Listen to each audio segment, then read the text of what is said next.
Okay, welcome to All About Berea. I am Beth Myers, and I dragged Jonathan Shinhofen with me today for the interview, and we've got Jim Lucas with us. And actually, he thought he was going to be through with this business, he said, but we dragged him on to talk to him one last time, Jim. We won't make you do this again. Good. About the recent pursuit of the alcohol referendum to go and get it put on an election ballot for wet and dry.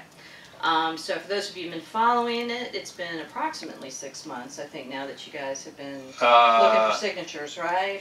Yeah, for signatures, we started, as I recall, somewhere around 3 September, and progressed from there with a cutoff of mid-February, where we're at now.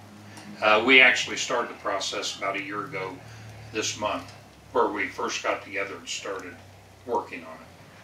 And fortunate for some, unfortunate for others, there's been lots of different opinions about this in Berea. They actually did not end up getting the number of signatures needed to get it on a ballot, which would have been 25% of the voters who last voted in the election, which would have been 2012. That's so, correct. Let's see, I know Kenny Barger called me today, but now I can't quite recall the... I think you're short a little over 200. Right, about 250 or 60, somewhere along there. And not all's lost for the individuals that are working the referendum. The threshold we had this time, as you previously mentioned, was based on 25% of the total number of individuals within, total number of registered voters within the Berea city limits that voted in the last election, which was a presidential election. So our 25% of that equaled somewhere around 1,376 or 1,373, somewhere along there, signatures required. Now, if you take a look at off-year elections, we would have had to attain a total number of signatures for the threshold set by Kentucky revised statutes of 1,376 roughly. Now that's based on the total number of voters in the last election, which was a presidential election. If you look historically, the off-year elections, like the one coming up in November, the number of voters are generally equals about half of what votes for a president. So if that is the case, and we find that to be true this year, then we will take the signatures or the names of the individuals that signed the petition before, contact them to re-sign the petition, and we will have a much lower threshold as far as total number of signatures, maybe around as few as 700. And with the cards we have now, if we get the same voters to sign them, then we will have more than enough to push the referendum post November 4 or 5 of 2014, which would mean that the referendum would come up sometime in the spring of 2015. So we're only talking a short delay, and in the scheme of things, I feel this alcohol issue will, or the wet-dry issue will be resolved within a year. About the number of people expected to vote in 2014, there is a contentious Senate race that would make that probably a little higher than most midterm elections, but well, it's funny, when you were talking about that, of course, the first thing that popped in my head is, okay, so maybe you'll get the signatures, but that still won't mean you'll carry the vote. But then what occurred to me too is something that Tom says, and this is kind of an unknown variable, and Jonathan, you may even have something to say about this with all your study of elections, is people may be willing to vote for alcohol when they go in their little booth, but they wouldn't be willing to put their name down on a signature card, feeling like then people can see that they actually put their name down on alcohol. And I don't know how much that would play or not, but it occurred to me there might be a certain thing going on there as well. I'm going to go out on a limb here.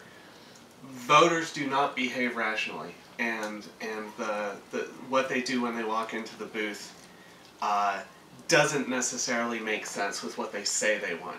Right, Well, right. in response to your contentious Senate race, I think any Senate race with Mitch McConnell since he's been in office has been contentious. And the historic figures show that about half the people vote during an off-year election. I don't think Mitch has ever had a non-contentious. Oh, well, at least maybe after the first one. It does make you wonder, though, like since we had so Sure. much trouble getting 25%, Yeah. are there the votes to even carry an election? But that's something we just don't know. And the other thing, and I agree about your assessment on voters and what they do behind the curtain, it's a crapshoot. I mean, for an issue like alcohol, one reason we went to the cards versus the paper petition was that it provided the individuals that signed the card some degree of anonymity because they stuck it in the mailbox, versus if you carry a paper petition up and it has a list of names, a lot of people could take it and see which of their neighbors signed it and all this stuff. Well, there's another thing too, and that's I was willing to sign the petition to bring it to a vote, but I was undecided at the time how I would have voted. Oh, then that's great. We want all people to be under. Well, but what I'm saying is, there's a lot of people who let the democratic process work. But what I'm saying is, just because you have the support for the vote, you may want to be careful about translating that into support for you know. Oh, if I gave that impression, then it was wrong in the way I said it. All I'm looking for, you got to eat the elephant one bite at a time. Right. And so the elephant I was thought I was talking about was only getting sufficient numbers of signatures on the petition to get it to referendum. Right. And that's going to happen sooner or later. I didn't mean to infer that we were going to go wet sooner or later. I think that will probably happen, but that's up to the voters. Right. Now, one thing that this has been different, and Jonathan and I would have more limited experience with that. Maybe Chad's doing the filming. He could be the disembodied voice off the screen if he wants to chime in on this.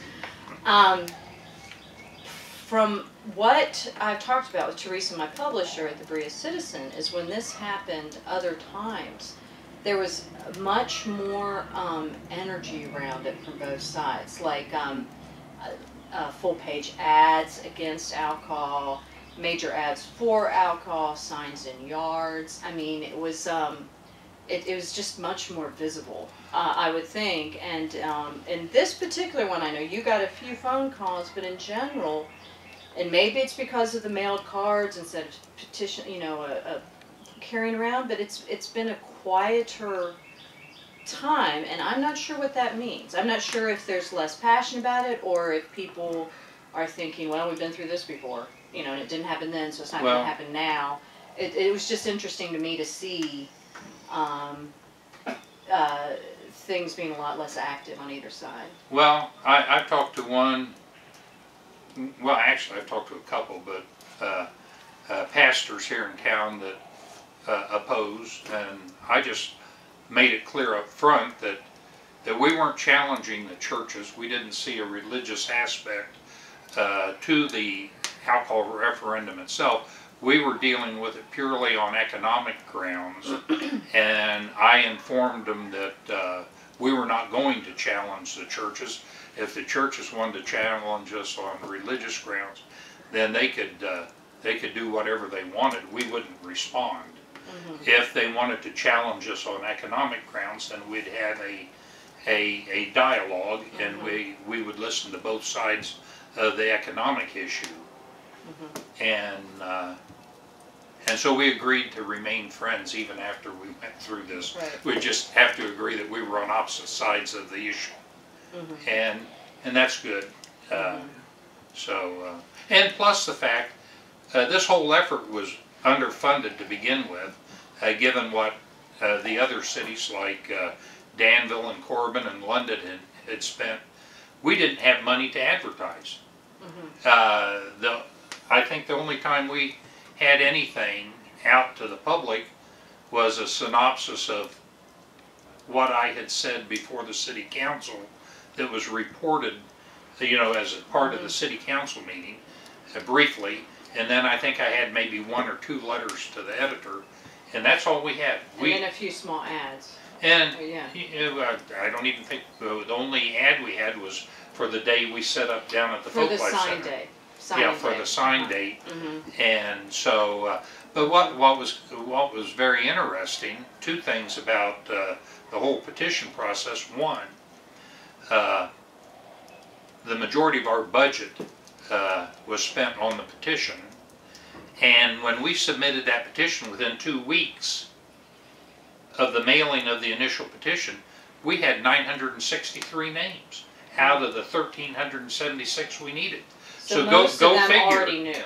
Yeah. I say most of them already knew, or they were people interested enough that they immediately took the petition card, filled it out, and mailed it.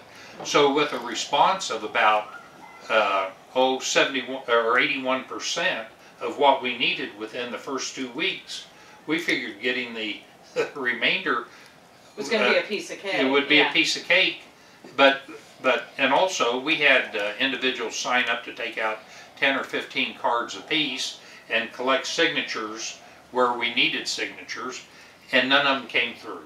I mean, that's not blaming anybody. The fact is, the individuals that said that they would canvass and get petition cards filled out just did not come through. I don't think we got more than a half a dozen from about 6 or 8 people that took 10 or 15 cards apiece. Now, one thing I found interesting about this this one is a lot of people have shifted, I've found, from the last time this happened, but a lot of people have shifted toward being willing to have a conversation about drink by the glass, but they're not ready to go wet. There's this medium group. They're very clear they were so it really made me wonder what would happen if someone would actually pursue a, what do you call it, damp, moist, a moist option of having it on restaurants. Because as I was having conversations, people were like, you know, I would sign, you know, I'd do it if it were moist, you know, and so it was an interesting thing to wonder if at that point, if people would feel comfortable. And I know you've said before that with the wet option, they say to go on and do it, but I think there's a psychological safety too that people have with not doing it all at once. The biggest issue that was presented to me, and I talked to a lot of people, about the going wet, was that they were afraid that Berea would look like Richmond. If you go down Main Street in Richmond, you see these old frame buildings or old brick buildings that are 100 years old and they haven't been maintained for 99 of those years, and it's terrible. It's unsightly. You wouldn't want Berea to look like that. And the city already has great zoning ordinances and signage ordinances that would take care of that. If you go to Lancaster and take a look at the 2 liquor stores that are there, if you went to Lancaster, drove through looking for liquor stores, you'd be hard pressed to find them on the first trip through. So if you have a strong city government that has strong ordinances, you prevent unsightly. We have a city councilman off camera here that's doing jigs right now. But anyway, if you have a strong city government and you have the ordinances in place, then the town will not look like Richmond, Main Street, or Water Street, or whatever. It's all in how the city wants to run the town itself. And I didn't. The people that talked to me about package stores, that was their greatest concern, was that we would I've heard that too. Look shabby. It wasn't whether or not package stores was good for the citizenry, or whether it was more moral to have liquor by the drink than packaged liquor and liquor by the drink, or any combination thereof. So. I just don't want to help Walmart and Walgreens out, you know. They're not local. They don't advertise in my paper. Yeah. You might get more advertising if they made more money from alcohol. There's pros and cons on all sides of the issues. I told everybody up front, I didn't have a dog in the fight. I buy my liquor in Richmond. I hate to see my tax dollars go there when they could be better served here, because the tax dollars ultimately are filtered through public safety. And I know David Gregory was hoping he'd get a couple of police cars out of new revenue that would be produced with liquor sales in Berea, but perhaps he can wait 9 or 10 months and he may get those new cars anyway. So, right. Well, Jim, I really appreciate you coming in, especially you guys put a lot of work into this, and I appreciate that. It's good to always keep the discussion going, and I appreciate you being willing to come and talk to it after it's like, it didn't work and people keep making me talk about it. No, I thought my last thing with the liquor thing was last Friday, but Tom McKay did a yeoman's job on this. And Tom McKay also worked very hard. Tom was a city representative, you might say, and also a private citizen that was interested in economic development. So I think Tom and I are both out of it for the future, but who knows? They'll find something. Me back in. I'll say 99.9% chance that won't happen. I won't say no totally, but anyway, it was a good exercise, and at least we laid some foundation for whoever wants to attempt this. Absolutely, and got people talking, which in the future. I never think is a bad thing. And it was talking about the future of the town. And it was conducted civilly. We didn't have the animosity and the open conflicts that may have been experienced in the past. Yeah, and I appreciate that. You guys handled it very professionally. So there you are. Okay, well, thank you. Bye.